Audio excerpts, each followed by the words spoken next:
Hey guys, I'm your host, Dr. Supersonic22, and today I'm going to be reacting to 10 annoying things that are ruining modern video games.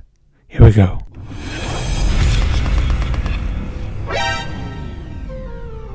As we move forward into more incredible realms of gaming, everything is getting better.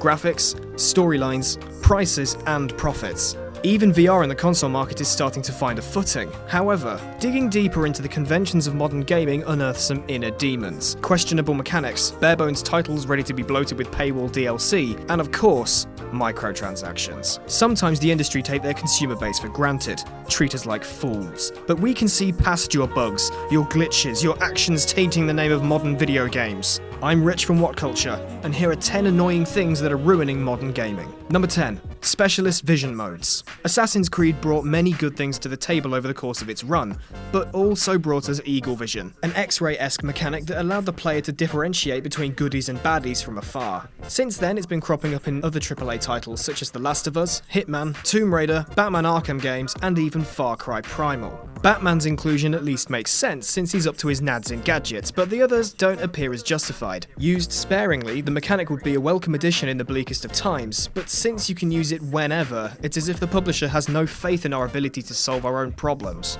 Number 9. Paying money to boost stats. Many titles utilize some kind of microtransaction system, thankfully not always in an obtrusive way. Overwatch and the upcoming Quake Champions microtransaction formula is purely for cosmetic items, but if it stands for more than goofy hats, you get pay to win.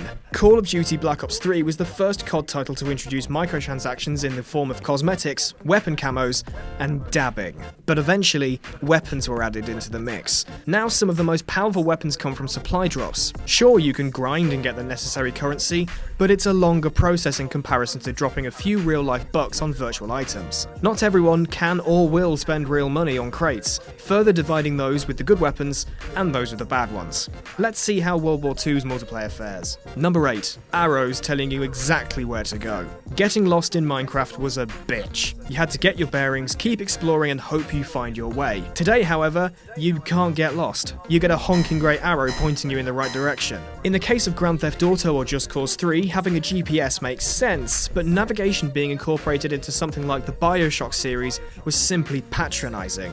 Not exactly being linear nor open world, why not let your players explore what they can of Rapture or Columbia rather than keep them on the straight and narrow? Number 7. Automatic full health recovery. You've just taken a barrage of bullets to the face. Plan? Sit in a corner and suck your thumb until the raspberry jam is cleared. Now you're ready for more pain! Regenerating health denies any real sense of jeopardy. The number of times I've just dropped to prone and waited it out after taking a missile to the jaw have been, well, too many. I'm not saying every title should reintroduce health kits, but regenerating 100% of your health every time just seems ludicrous. Regenerating a portion back and having to manually heal to get back up to speed would make more sense. Number 6. Auto-aim. Helicopters, airstrikes, and Metal Gear Solid bosses are perfectly entitled to the ability to shoot an apple from your head from 16 light years away. But the player having the ability to aimbot their opponents, that's a step too far. The biggest culprit here is Grand Theft Auto, as gunplay is a core mechanic. Lining up shots from behind cover and managing a clean headshot without effort is a crime against gaming. Where's the challenge? Where's the skill? Auto-aim can be toggled, however, but by default it's set to on, and you'll want to keep it that way for Battlefield, Far Cry 4, or GTA Online. The Last of Us, Max Payne 3, and Gears of War go to show that console shooters don't need auto-aim, so switch it off, why don't you? Number 5. Putting once unlockable content behind paywalls. I grew up playing a crap ton of Sonic Adventure 2 Battle. Finding the port on Xbox Live Arcade was like Christmas, but discovering the battle part of the equation was walled off as a DLC was like receiving an iPhone box with socks in it. Modern fighting games are the most obvious case, with many titles currently having, or will end up having, more DLC characters available than unlockable ones. Compare that to Tekken Tag Tournament, where 15 more characters were up for grabs by game progression alone. Number 4. QuickTime events. Yeah, but they're cinematic. Yes, as are 30 FPS cat games. When Shenmue showed a game could rely solely on QuickTime events, it was seen as a cinematic marvel. Whereas 18 years down the line, cinematic was another way of saying not interactive. They're not all bad when used sparingly. God of War uses them only occasionally, and it makes for a good novelty now and again, but overuse removes any feeling of independent input, and more like the kicking equivalent of Guitar Hero. The simple truth is, QuickTime events are killing what could be great games. so press F to pay your respects. Number 3. Incomplete early access games. Not so much for the console players watching, but early access games have been brought about on good intentions, but have been abused no end. The idea of getting constant feedback throughout development sounds like a foolproof way to get a game perfect upon release, but some devs have taken it upon themselves to release a title in early access and leave it there. Don't think players haven't taken notice. One Reddit user rallied players together to bombard the DayZ early access page on Steam with negative reviews in response to it reaching over 1,000 days in early access. Some titles in early access are looking promising to get a 1.0 release within a reasonable time frame, such as PlayerUnknown's Battlegrounds, but some still lurk around using the early access mantra to do nothing about their game's owies. Number 2.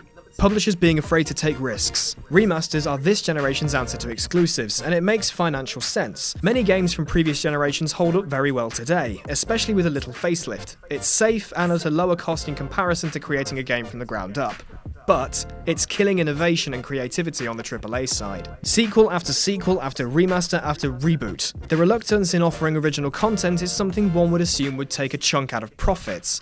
But if we keep embracing and subsequently funding the rinse and repeat nature of AAA franchises, originality will be left to the indie developers who aren't always given the time of day. And number 1, gamers. Say what you want about video game advertising being subconscious brainwashing, but our procedure of jumping on every sparkly new bandwagon irrelevant of our response to the previous title further fuels the vicious circle in which AAA gaming exists.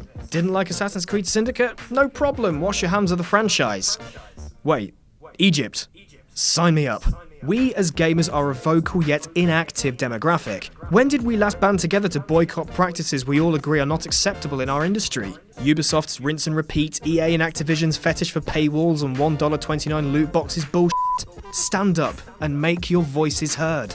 Now, if you'll excuse me, I'ma go grind for Liquid Divinio on Black Ops 3. And that's our list. Anything else irritating you about the current generation of video games? Let us know in the comments section down below, and don't forget to like, share, and subscribe. News, lists, and articles await over on whatculture.com, and if you're in dire need of pressing F to pay the respects, then do so over on Twitter. I'm Rich from whatculture.com, and I'm gonna go and find more DLC I haven't bought yet.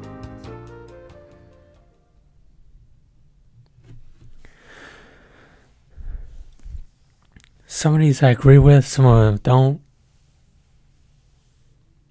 Well, all of them I agree with. Do you agree with this list? Let me know in the comments below. Thank you. I'm your host, Dr. Supersonic 22, and I'll see you all next time.